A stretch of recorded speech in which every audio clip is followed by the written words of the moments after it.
الحمد لله نحمده ونستعينه ونستغفره ونؤمن به ونتوكل عليه ونعوذ بالله من شرور أنفسنا ومن سيئات أعمالنا من يهده الله فلا مضل له ومن يضلله فلا هادي له ونشهد أن لا إله إلا الله وحده لا شريك له ونشهد أن سيدنا وسندنا وحبيبنا وحبيب طبيبنا طبيب قلوبنا ومولانا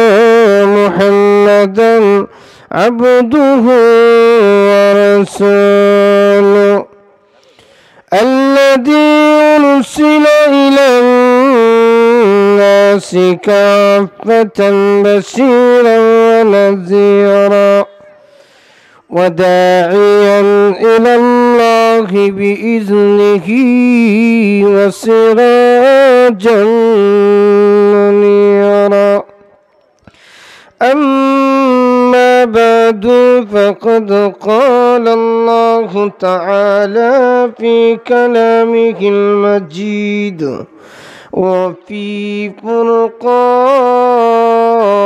فرقانه الحميد أعوذ بالله من الشيطان الرجيم بسم الله الرحمن الرحيم هو الذي أرسل رسوله بالهدى ودين الحق ليظهره على الدين كله بارك الله لنا ولكم في القرآن العظيم ونفعنا وإياكم بالآيات والذكر الحكيم وقال رسول الله صلى الله عليه وسلم إنما أنا قاسم والله يعطي সকলেই পড়েন اللهم صل على محمد وعلى آل محمد كما صليت على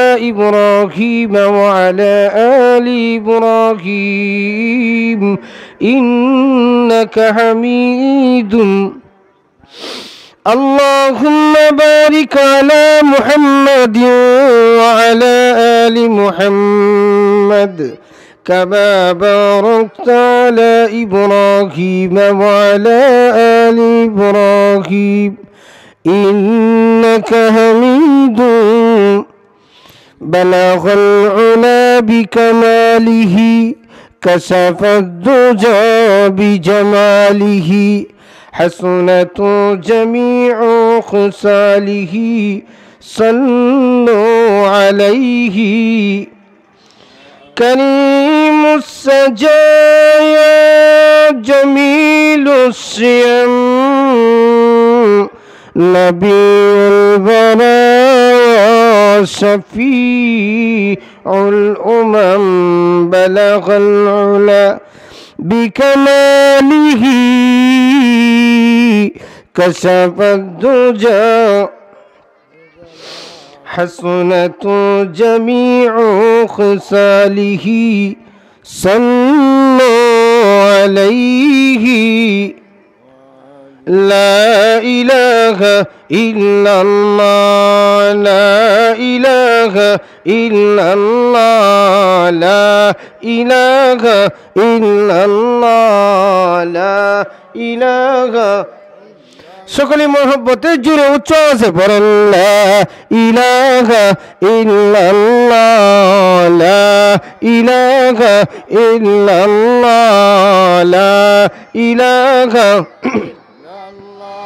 لا إله إلا الله لا إله اسم पुल तो पुल नहीं है जिस पुल में वो नहीं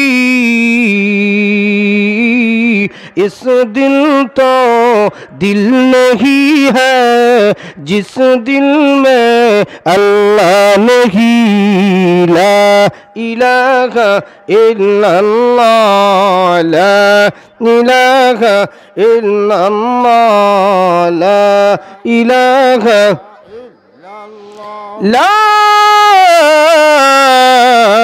इलाहा इल्लल्लाह मुहम्मदुर রাসূলুল্লাহ সাল্লাল্লাহু আলাইহি ওয়াসাল্লাম। আল্লাহর মহব্বত দিলের ভিতরে লাগা যায়, আল্লাহর ডর ভয় মহব্বত অন্তরের ভিতরে লাগায়া চোখ থেকে কয়েক ফোঁটা পানি আপনি জমিনের মধ্যে পালাইলেন। আল্লাহর নবী বিশ্ব নবী মুহাম্মদুর রাসূলুল্লাহ সাল্লাল্লাহু আলাইহি ওয়াসাল্লাম বলেন, মহান আল্লাহ বন্দার সগীরা গুনাহ শুধু মাফ দেন তা না, বন্দার কবিরা গুনাহ মাফ দিয়ে আল্লাহ বন্দাকে বাড়িতে পৌঁছায়। আর একটু জোরে বলেন না সুবহানাল্লাহ। সুবহানাল্লাহ বললে লাভ নাই? কে বলেন লাভ আছে কিনা নাই? সুবহান শব্দের অর্থ হলো পবিত্র। দুনিয়ার মানুষ আল্লাহকে যদি পবিত্র বলে না, তাহলে কি আল্লাহর পবিত্রতা কমবে? আল্লাহর তো কোনো কমতি নাই, জোরে বলেন ঠিক কিনা? আর গোটা দুনিয়ার সমস্ত মানুষ আল্লাহর নাম নেওয়া যদি বন্ধ করে দেয়, তাহলে কি আল্লাহর পবিত্রতা কমবে? আল্লাহর তো বাড়তিও নাই, কমতিও নাই, লয়ও নাই, ক্ষয়ও নাই, জোরে কোন ঠিক কিনা? মুসলমান ভাই ও আনোয়ারপুর, এই এলাকার সমস্ত যুবক ভাইদের উদ্দেশ্যে করে আমার একটি দাওয়াত। আল্লাহর নবী বিশ্ব নবী রাহমাতুল লিল আলামিন বলেন, কোন মানুষ যদি তাদের জবান দিয়ে আল্লাহর নাম উচ্চারণ করে, কোন মানুষ যদি তাদের জবান দিয়ে মহান আল্লাহর নাম জপে, এই জবানটাকে মহান আল্লাহ পবিত্র বানায়া দেন। জোরে কোন সুবহানাল্লাহ। মুসলমান ভাইরা আমার, আল্লাহ রব্বুল আলামিন আসমানের ফেরেশতাদেরকে ইশারা করব, আসমানের ফেরেশতারা আনোয়ারপুর নুরানি মাদ্রাসার মাহফিলের মধ্যে বসে আমার বান্দারা তাদের জবান দিয়ে আমি আল্লাহকে পবিত্র বলেছে, আমি আল্লাহকে মহান বলেছে, আমি আল্লাহকে পবিত্র বলে আখ্যায়িত করেছে। রে আসমানের ফেরেশতারা, তোরা সাক্ষী থাকি যা, আমি মহান আল্লাহ যারা তাদের জবান দি আমি আল্লাহকে পবিত্র বলেছে, আমি আল্লাহ তাদের সকলের জবানগুলো মুহূর্তের ভিতরে পবিত্র বানায়া দিলাম। সেই জন্য সুবহানাল্লাহ বলার লাভ আছে কিনা নাই? মুআজ্জাজ হাজিরিন সকলেই চলে আসেন, আইসা বসেন, ইনশাআল্লাহ আপনাদের জন্য ফায়দা হবে। ও দুনিয়ার মানব জাতি ভাইসব, আমাদের নবী বিশ্ব নবী মুহাম্মদুর রাসূলুল্লাহ সাল্লাল্লাহু আলাইহি ওয়াসাল্লাম হয়েছেন আখেরি নবী। জুড়ে বলেন ঠিক কিনা? আমরার সমাজও কিছু গণ্ড মূর্খ আছে, এরা কয় আব্দুল্লাহর ছেলে মুহাম্মদ সাল্লাল্লাহু আলাইহি ওয়াসাল্লাম উনি আখেরি নবী নয়, উনার পরে আরো আখেরি নবী আছে। জুরে কোন নাউজুবিল্লাহ। আপনাদের এলাকাতেও আছে, সুনামগঞ্জেও আছে, আমাদের নেত্রকোনাও আছে, ময়মনসিংহেও আছে। আখেরি নবী বিশ্ব নবী মুহাম্মদুর রাসূলুল্লাহ সাল্লাল্লাহু আলাইহি ওয়াসাল্লামের জীবন আদর্শের ব্যাপারে যদি কোনো মানুষ সমালোচনা করে, তাহলে নবীজির সিরত আদর্শ কোনো কিছু কমবে? নবীজির উচ্চ, নবীজির যে শান, নবীজির যে মান, এগুলা কমবে? কোনো অবস্থাতেই কমবে না। বরঞ্চ আপনি যে নবীজির জীবন আদর্শ নিয়ে সমালোচনা করলেন, আপনার জীবনটাকে আপনি নিজেই ধ্বংস কইরা দিলেন। জুরে কোন ঠিক কিনা? সেই নবী মুহাম্মদুর রাসূলুল্লাহ সাল্লাল্লাহু আলাইহি ওয়াসাল্লামের আব্বার নাম ছিল আব্দুল্লাহ। সময় কম, 20-25 মিনিটের ভিতরে আমার শেষ করতে হবে। কথাগুলা খুব মনোযোগ সহকারে শ্রবণ করবেন। আব্দুল্লাহ নবীজির বাবার নাম। আব্দুল্লাহর বাবার নাম কি ছিল? Abdul Muttalib. আহা, নবীজির দাদার নাম কি, বাপের নাম কি, এডুই আমরা কইতাম পারি না, অথচ আমরা নামে ফাক্কা মুসলমান। জুরে কোন ঠিক কিনা? নামের বেলা 1 নম্বর, কিন্তু খাজের বেলা 50 নম্বরের সিরিয়ালও। নবীজির দাদার নাম কি আমরা ঠিক মতো বলতে পারি না, কিন্তু বাংলাদেশের ছোট ছোট বাচ্চাদেরকে যদি জিজ্ঞাসা করা হয় বাংলাদেশের নায়ক নায়িকার নাম কি, কয় হুজুর শুধু বাংলাদেশ কেন, একেবারে ভারতের যেটি আছে সেইটির নাম পর্যন্ত পারি। জোরে বলেন ঠিক কিনা? কিন্তু আমাদের দেশে দেখেন কেমন মুসলমান। আমি আমার নবীর নাম মোহাম্মদ, নবীজির বাবার নাম আব্দুল্লাহ, আব্দুল্লাহর বাবার নাম কি অতকানি পর্যন্ত যাইতারি না, এর হরি শেষ। নবীজির দাদার নাম কি আব্দুল মুত্তালিব, এইটা আমরা কইতাম পারি না, আমাদের নলেজের মধ্যে, আমাদের মেমোরির ভিতরে নাই। জুড়ে কোন ঠিক কিনা? কয়জন মুসলমানে হারে? নবীজির দাদার নাম হলো আব্দুল মুত্তালিব। নবীজি যেমন সম্ভ্রান্ত পরিবারের, নবীজির দাদাও তো ঠিক তেমনি সম্ভ্রান্ত পরিবারের। নবীজি বিশ্ব নবী মুহাম্মদুর রাসূলুল্লাহ সাল্লাল্লাহু আলাইহি ওয়াসাল্লামের দাদা আব্দুল মুত্তালিব আরবের বড় বড় গোষ্ঠীর লোকদেরকে নিয়ে জমজম কুয়া নির্মাণ করতে গেলেন। পুনরায় জমজম কুয়া যখন নির্মাণ করতে গেছেন তখন আরবের বড় বড় গোষ্ঠীর বড় বড় লিডাররা, বড় বড় নেতারা, সব গোষ্ঠীর সব নেতারা এক জায়গায় গিয়ে একত্রিত হয়েছে। তন্মধ্যে আমাদের নবীজির দাদা উনিও গেছেন, উনার নাম হলো আব্দুল মুত্তালিব। এখন বাকি গোষ্ঠীর লোকেরা যারা আছে এরা সবাই নবীজির দাদারে দেখে টিসটাস করা শুরু করছে। জুরে কন্যা নাউজুবিল্লাহ। আমরা সমাজে এরকম আছে কিনা নাই? অনেক মানুষ আছে দেখবেন, হের যদি দুনিয়াতে অবস্থান বেশি একটা ভালো থাকে না, তাইলে তারে নিয়ে মানুষের টিসটাস করে। কেন টিসটাস করার কারণটা কি? কারণটা হইল নবীজির দাদা আব্দুল মুত্তালিবের তৎকালীন সময়ে কোনো সন্তানাদি ছিল না। সন্তানাদি না থাকার কারণে সবাই তারে নিয়ে টিসটাস করা শুরু করছে যে দেহসে কারবারটা আমরা সাথে নেতাগিরি করতো, আমরা সাথে মাতাবুরি করতো, অথচ আব্দুল মুত্তালিব মরলেই তার গড় বাত্তি জ্বালাওরা কেউ নাই। জোরে কন্যা নাউজুবিল্লাহ। আর একটু জোরে কন্যা নাউজুবিল্লাহ। এইরকম টিস্টার যদি আমাদের সমাজে যারা সম্মানী মানুষ এরারে করে, স্বাভাবিক অন্তরের মধ্যে একটু ধাক্কা লাগে। জোরে কোন ঠিক কিনা? মুসলমান আব্দুল মুত্তালিব জমজম কুয়া নির্মাণ করতে গেন, জমজম কুয়া বানাইতে গেন।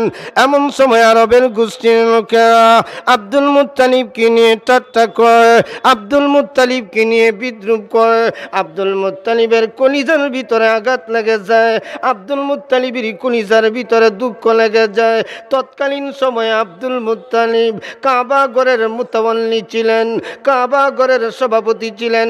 মুসলমান ভাই, আব্দুল মুত্তালিব অন্তরের বুকে দুঃখ নিয়েছে, কলিজার ভিতরে দাও দাও করে আগুন জ্বলতে আছে। উনি চুপি চুপি কাবা ঘরের ভিতরে গিয়ে ঢুকলেন। কাবা ঘরের ফটকগুলো বন্ধ করিয়ে আব্দুল মুত্তালিব কাবার মালিকের দরবারে সজিদায় পড়িয়া যান। কাবার মালিক, আমি আব্দুল মুত্তালিব জমজম কুয়া বানাইতে গিয়েছি, আমাকে কোনো ইজ্জত দেয় না, আমাকে কোনো সম্মান দেয় না। তার একমাত্র কারণ হলো আমার সন্তান না থাকার কারণে আমাকে ইজ্জত দেয় না। তার একমাত্র কারণ হলো আমার আওলাদ না থাকার কারণে। কাবা ঘরের মালিক গো, আমি আব্দুল মুত্তালিব গভীর রজনীতে মানুষ ঘুমন্ত অবস্থায় আমি তুমি আল্লাহর দরবারে হাত উঠাইলাম, আল্লাহ আমার হাতের দরখাস্ত মঞ্জুর করো। প্রভু, আমি আব্দুল মুত্তালিব কলেজের ভিতরে যত আঘাত পেয়েছি এই আরবের গোষ্ঠীর লোকেরা আর কোন এত বড় আঘাত পায় নাই। আল্লাহ, আমি বড় আঘাত পাইলাম। আমি আব্দুল মুত্তালিব তুমি প্রভুর দরবারে দরখাস্ত করলাম, আল্লাহ আমাকে একজন নয়, দুইজন নয়, 10 জন ছেলে দান করে দাও। একজন না, দুইজন না, 10 জন ছেলে তুমি আমাকে দান করে দাও। এই কথা বলে কান্দে, চোখ থেকে গুরু গুরু করে পানি জমিনের মধ্যে পায়। গায়েবী আওয়াজ আছে, আব্দুল মুত্তালিব আর কান্না দরকার, আর কান্দতে হবে না। আমি কাবার মালিক, তোর কান্নার আওয়াজ শুনেছি। আমি কাবার মালিক, তোর মনের আর্তনাদ শুনলাম। তোর কোনো টেনশন নাই, তোর কোনো চিন্তা নাই। আমি মহান আল্লাহ তোর দরখাস্ত মঞ্জুর করে নিয়েছি। আর একজন একজন করে আমি আল্লাহ তোকে 10 জন ছেলের অভিভাবক বানায়া দিলাম। ছেলে হইছিনি একজন একজন করিয়া। আল্লাহ বলেন, আব্দুল মুত্তালিব টেনশন নাই, তোরে আরবের গোষ্ঠীর লোকেরা নিন্দা করে, তোরে নিয়ে ঠাট্টা করে, এই তোর সাথে তো আমি মহান আল্লাহ আছি, জুড়ে কোন সুবহানাল্লাহ। সন্তান না থাকার কারণে তোর কোনো দাম নাই, তোর কোনো টেনশন নাই। আমি আল্লাহ তোর দরখাস্ত মঞ্জুর কইরা তোরে একটা না দুইটা না 10টা ছেলের আব্বা বানায়া দিলাম। জুরে জুরে হল আল্লাহু আকবার। সিরাতে মুস্তাফায় আল্লামা ইদ্রিস কান্দলবি রহমতুল্লাহি আলাইহি লেখেন, আল্লাহ যখন 10 জন ছেলে দেওয়ার আগে এই দরখাস্ত মঞ্জুর কইরা নিছেন, আল্লাহ আব্দুল মুত্তালিবরে একটা শর্ত দিছে, আব্দুল মুত্তালিব তোমায় আমার কাছে চাইছো, আমি আল্লাহ তোমার কাছে একটা জিনিস চাই।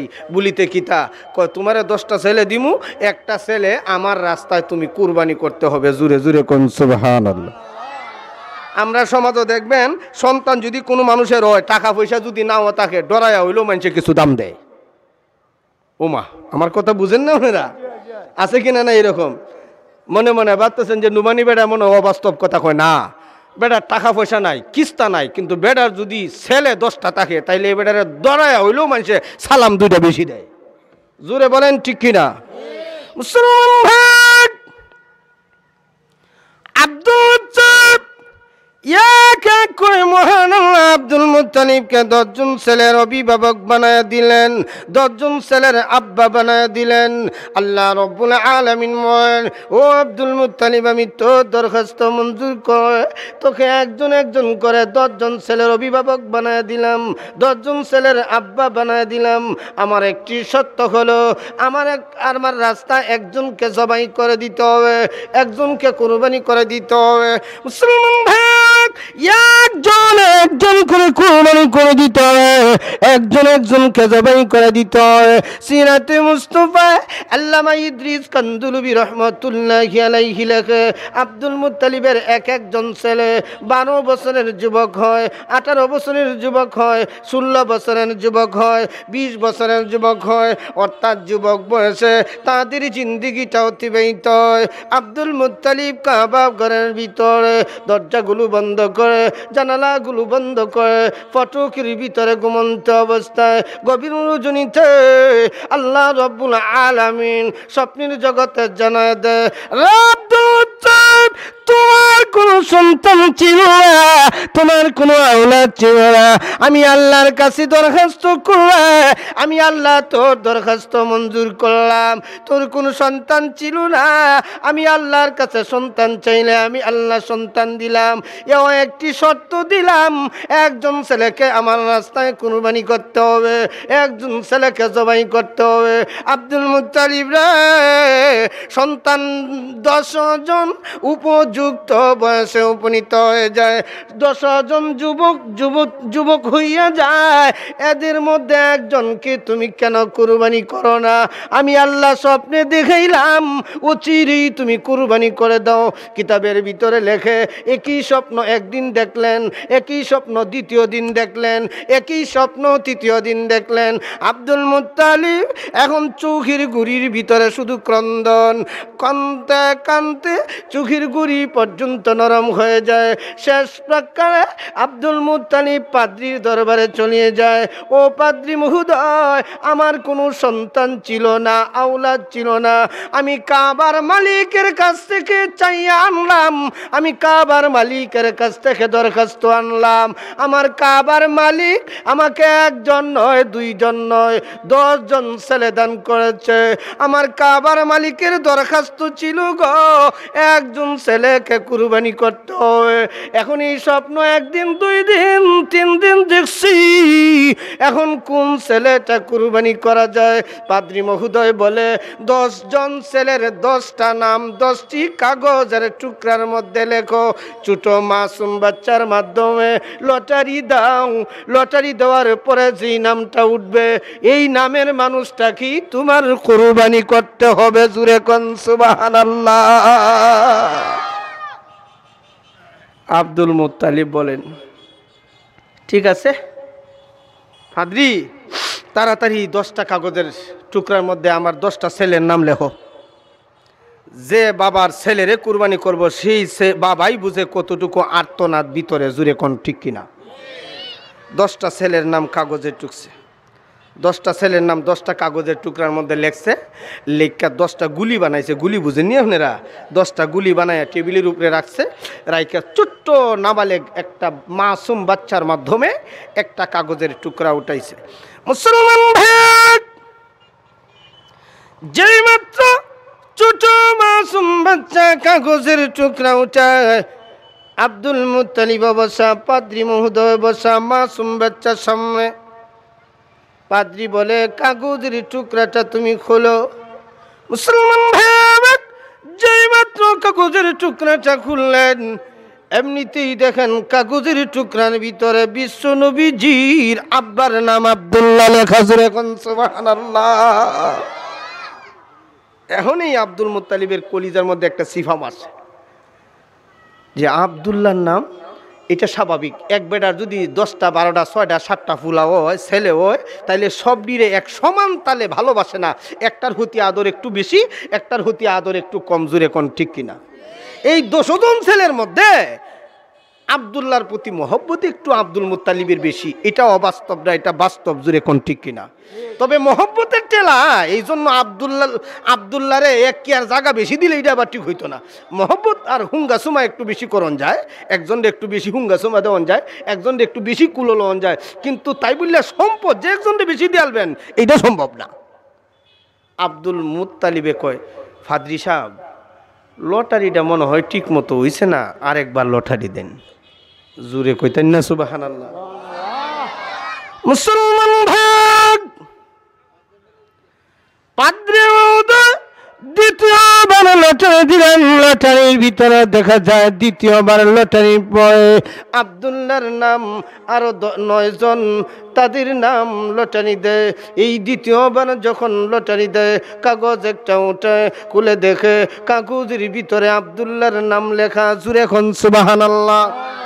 মুসলমান ভাইরা, পাদ্রী মহোদয়ের সামনে আব্দুল মুত্তালিব ক্রন্দন করে, এই ছেলেটাকে বড় মহব্বত করি, এই ছেলেটাকে বড় ভালোবাসি, এটা আমার কলিজার টুকরা, এই ছেলে আমার বড় মহব্বতের আদরের, এই ছেলেকে কেমনে কুরবানি করব? ও পাদ্রী মহোদয়, আবার আপনি লটারি দেন। মনে হয় লটারিটা সঠিক হয় নাই। একবার লটারি দেয়, আবার দ্বিতীয়বার লটারি দেয়, তৃতীয়বার লটারি দেয়। তৃতীয়বার যখন লটারি দেয়, ছোট মাসুম বাচ্চার মাধ্যমে কাগজের টুকরাটা উঠায়, কাগজের টুকরাটা উঠায়, এমনিতেই সবার সামনে খুলে দেখে গো, এই কাগজের টুকরার ভিতরে আব্দুল্লাহর নাম লেখা। জোরে এখন সুবহানাল্লাহ। মুসলমান ভাইরা আমার, আব্দুল মুত্তালিব ডাক দিয়ে বলেন, আমার আব্দুল্লাহর নাম একবার 2বার 3বার লটারির ভিতরে বসে, আমার আব্দুল্লাহ বড় মহব্বতের, এই ছেলেকে কেমনে কুরবানি করব? এই ছেলেকে যদি কুরবানি করা হয়, আমার বাঁচা সম্ভব নয়, আমার স্ত্রীও বাঁচা সম্ভব না, আমার জিন্দিগিতে চলা সম্ভব না। ও পাদ্রী মহোদয়, আর কোনো ব্যবস্থা আসেনি, আর কোনো পন্থা আসেনি, আর কোনো নিয়ম আসেনি? পাদ্রী ডাক দিয়া বলে, 10টা উটের নাম 10টা কাগজের টুকরার মধ্যে লিখতে হবে, আর একটা কাগজে আব্দুল্লাহর নাম লিখতে হবে, 11টা নাম লটারি দিতে হবে। 11টা নামের ভিতরে যদি একটা নাম বাসে, আব্দুল্লাহর নামের পরিবর্তে একটা উটের নাম যদি বাসে, তাহলে ফিদিয়া স্বরূপ 10টা উট কুরবানি করলেই চলবে। মুসলমান ভাইরা আমার, আব্দুল মুত্তালিব ডাক দেওয়ান, হুজুর আর দেরি করবে না, তাড়াতাড়ি 10টা কাগজের টুকরার ভিতরে 10টা উটের নাম লাগাও, আর একটা কাগজের টুকরার ভিতরে আমার আব্দুল্লাহর নাম লাগাও। 11টা নাম লটারি দেয়, ছোট মাসুম বাচ্চা উঠে। আল্লাহর কি কুদরত গো, আল্লাহর কি কারিশমা! 11টা নামের ভিতরে আবার যখন মাসুম বাচ্চা কাগজের টুকরাটা উঠায়, খুলে দেখে এই কাগজের টুকরার ভিতরে আব্দুল্লাহর নাম লেখা। জোরে কোন সুবহানাল্লাহ। মুসলমান ভাইরা, পাদ্রী ডাক দিলেন, হুজুর 10টা উটের নাম আর একটা নাম আব্দুল্লাহ, 11টা নামের ভিতরে। এরপরেও তো দেখা যায় আব্দুল্লাহর নাম বাসলো, আরো 10টা উট লাগাইতে হবে। 20টা উট নিয়ে 20টা কাগজের টুকরায় আর আব্দুল্লাহর নাম, এই 21টা নাম লটারি দেয়। ছোট মাসুম বাচ্চা যখন উঠায়, তখন দেখে আব্দুল্লাহর নাম লেখা। জোরে কোন সুবহানাল্লাহ। কিতাবের ভিতরে লেখা আরো 10টা উট উঠায়, আরো 10টা উট উঠায়, আরো 10টা উট উঠায়, 10 10 30 40 আরো 10টা উট উঠে, এরপরও লটারি দেয়, এরপরও আব্দুল্লাহর নাম, আরো 10টা উট উঠায়, 50টা উট আর আব্দুল্লাহর নাম, 51টা নাম লটারি দেয়, এরপরও আব্দুল্লাহর নাম লেখা, এরপরও আব্দুল্লাহর নাম উঠে। সিরাতে মুস্তাফায় আল্লামা ইদ্রিস কান্দুলুবি লেখেন এক এক করে 100 পর্যন্ত উটের নাম কাগজের টুকরার ভিতরে লেখে। আব্দুল মুত্তালিব কানতে কানতে বেহুশ পাগল পারা হয়ে গেছে। আমার আব্দুল্লাহ একজন কলিজার টুকরা, আমার আব্দুল্লাহ জীবন, আব্দুল্লাহ মরণ, আব্দুল্লাহ যদি বিদায় হয়ে যায় বাচ্চা সম্ভব নয়। প্রভু 100 তোমার রাস্তায় কুরবানি দিয়েছি, আমার 100 উটের বিনিময়ে আমার আব্দুল্লাহকে তুমি হেফাজত করে দাও। আল্লাহ বলেন তোর মনের অবস্থান দেখলাম, আর আব্দুল্লাহর সম্মান কতটুকু এটা মানুষকে বোঝানোর জন্য আমি মহান আল্লাহ এই কেরেশমা দেখাইলাম। কিতাবের ভিতরে লেখে 100 উটের নাম আর আব্দুল্লাহর নাম, 101টা নাম লটারি দেয়। এরপরে আমার মহান আল্লাহ আব্দুল্লাহর নামের পরিবর্তে একটা উটের নাম বাসায়া দিয়েছে। আব্দুল মুত্তালিব বলেন, পাদ্রী বলেন আব্দুল মুত্তালিব এখন কোনো টেনশন নাই, এই 100টা উট কুরবানি দিলেই আপনার আব্দুল্লাহর ফিদিয়া আদায় হয়ে যাবে, আব্দুল্লাহকে আর কুরবানি করার দরকার নাই। জোরে জোরে কোন সুবহানাল্লাহ। আমরা এই বাংলাদেশে 100 উট কুরবানি দেন না কোনো মানুষ আছে? যদি 2 লাখ টাকা দিয়ে একটা গরু কিনে আনে, এইটি 14 গাঁও আডায় দেখায় যে অমুক সাবে কুরবানি দিতেছে। জোরে বলেন ঠিক কিনা? 6 দিন 7 দিন 8 দিন পরে তো এলাকাতেই দেখায়, আডায় আডায় দেখায়, যাই বেটা রাজ গাহি গাও, জাহুর বাড়ির গাও, সবার এনে দেখায় কেউ ওই গরু ডাকার কয় অমুক মেসলুমুদ্দির হুতের কলিমুদ্দে কিনছে। কয় লাখ টাকা? কয় 3 লাখ টাকা। কয় বা বাড়ি 3 লাখ টাকা। কিন্তু আল্লাহর নবী, বিশ্ব নবী মুহাম্মদুর রাসূলুল্লাহ সাল্লাল্লাহু আলাইহি ওয়াসাল্লামের দাদাজি আব্দুল মুত্তালিব 100টা উট কুরবানি করেছেন। জোরে জোরে কোন আল্লাহু আকবার। আব্দুল্লাহ যুবক বড় হইছে, সবগুলা তো কোয়া সম্ভব না, আগেই তো কইছে সময় কম। আমরা শেখ সাহুজুর আসতেছেন, আব্দুল্লাহ জোয়ান হইছে, আমরাও যুবক, কিন্তু আব্দুল্লাহর চরিত্র কেমন সুন্দর ছিল। মানুষ যখন যুবক হয়, যুবক থাকা অবস্থায় তার চরিত্রটা যদি সে কন্ট্রোল করে, আল্লাহর নবী বলে সে জান্নাতের সার্টিফিকেট দুনিয়াতেই পাওয়া যায়। জোরে কোন সুবহানাল্লাহ। যুবক অবস্থায় 2টা জিনিস কন্ট্রোল করতে হবে, একটা হইল নজর চাওয়া। মুসলমান ভাই, আব্দুল্লাহ যোগ পূর্ণিমার চাঁদের মতো চেহারা, এত সুন্দর যুবক আর জিন্দিগিতে দেখেন নাই। আব্দুল্লাহ এখন পূর্ণ যুবক বয়সে উপনীত হয়ে গেছে, বিবাহের বয়সে উপনীত হয়ে গেছে। আব্দুল্লাহ জমিনের মধ্যে হাঁটে, মরু প্রান্তরের মধ্যে হাঁটে। এমন সময় আব্দুল্লাহর সামনে একজন মহিলা, নাম হলো তার ফাতেমা বিনতে মুররা। আব্দুল্লাহর কপালের দিকে তাকায়, আবার সূর্যের দিকে তাকায়, আবার কপালের দিকে তাকায়, আবার সূর্যের দিকে তাকায়। জোরে কোন সুবহানাল্লাহ। আব্দুল্লাহ ফাতেমা বিনতে মুররা বলেন, ও আব্দুল্লাহ সন্ধ্যা হয়ে গেছে, এমন সময় তুমি কেমনে এই জায়গার ভিতরে অবস্থান করো? আব্দুল্লাহ বলেন, না আমি বাড়িতে চলে যাইব।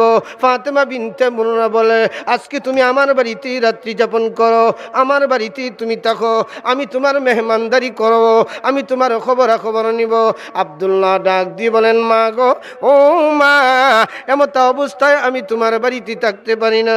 তোমার বাড়িতে যদি আমি থাকি, মানুষ আমাকে চরিত্রহীন মনে করবে, মানুষ আমাকে কুলোটা খারাপ মনে করবে।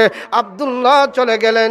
কিছুদিন পরে আব্দুল্লাহ বিবাহে উপনীত হলেন, বাসর সজ্জায় সজ্জিত হলেন, বাসর সজ্জায় রূপ লাবণ্য করলেন। আব্দুল্লাহ বাসর সজ্জার পরে আবার সেই মরু প্রান্তরে আমেনার সাথে দেখা হয়। আমেনা আব্দুল্লাহ আবার মরু প্রান্তরে সেই ফাতেমা বিনতে বিনতে মুররার সাথে দেখা হয়। ফাতেমা বিনতে মুররা আব্দুল্লাহর কপালের দিকে তাকায়, আবার সূর্যের দিকে তাকায়, আবার কপালের দিকে তাকায়। সিরাতে মুস্তাফায় আল্লামা ইদ্রিস কান্দুলুবি লেখেন, এবার আব্দুল্লাহ জিজ্ঞাসা করেন, মা গো, ও মা, কিছুদিন আগে যখন আপনার সাথে দেখা হলো, আপনি আমার কপালের দিকে তাকাইলেন, আবার সূর্যের দিকে তাকাইলেন, আবার কপালের দিকে তাকাইলেন, আবার সূর্যের দিকে তাকাইলেন, কারণটা কি? এখন আবার দেখা হইল, আবার কপালের দিকে তাকান, আবার সূর্যের দিকে তাকান, এটার কারণটা কি? মুসলমান ভাইরা আমার, ফাতেমা বিনতে মুররা জবাব দেয়, ও আব্দুল্লাহ, কিছুদিন আগে যখন তোমাকে দেখছিলাম, আমি তোমার কপালের দিকে তাকাইছিলাম, তার কারণটা হলো তোমার কপালের ভিতরে যেই একটা নূর চমকাইছিল, আমার কাছে মনে হয়েছে আসমানের চন্দ্র থেকে, আসমানের সূর্য থেকে তোমার কপালের ভিতরে যেই নূর ছিল, এই নূরের পাওয়ার আসমানের সূর্য থেকে কোটি কোটি গুণ বেশি।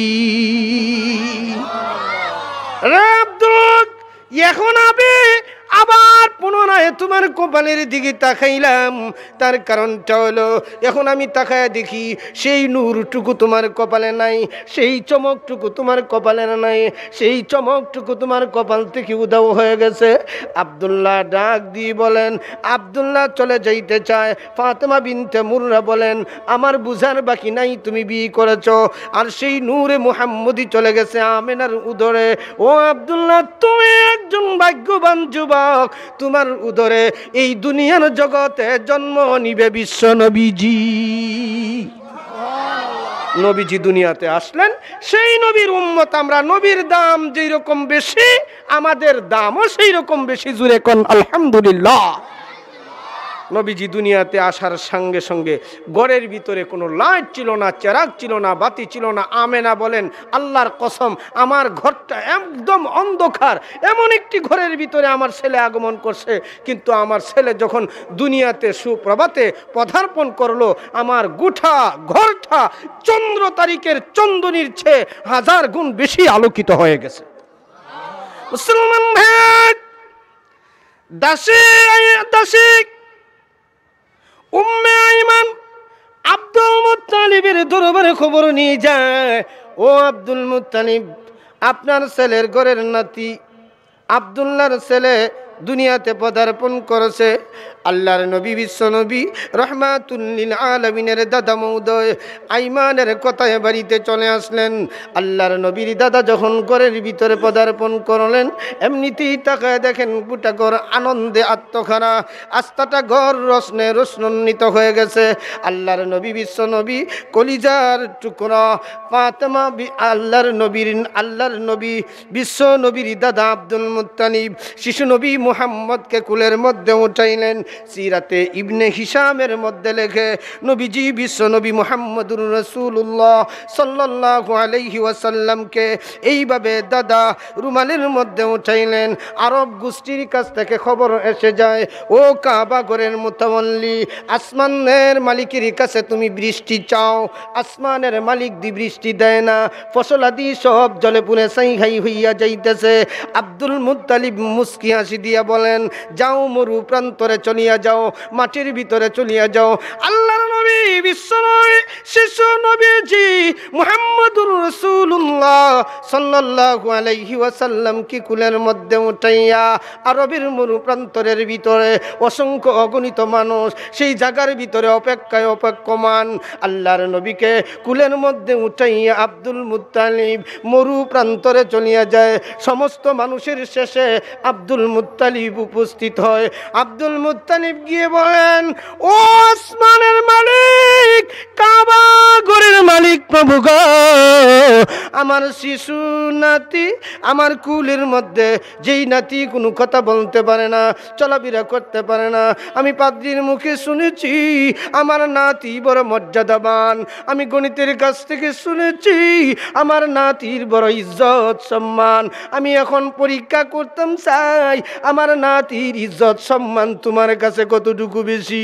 ও আসমানের মালিক আল্লাহ, ও কাবা ঘরের মালিক আল্লাহ, আমার নাতির যদি ইজ্জত তোমার কাছে থাকে, আমার নাতির সম্মান যদি তুমি আল্লাহর কাছে থাকে, তাহলে আর দেরি করিও না।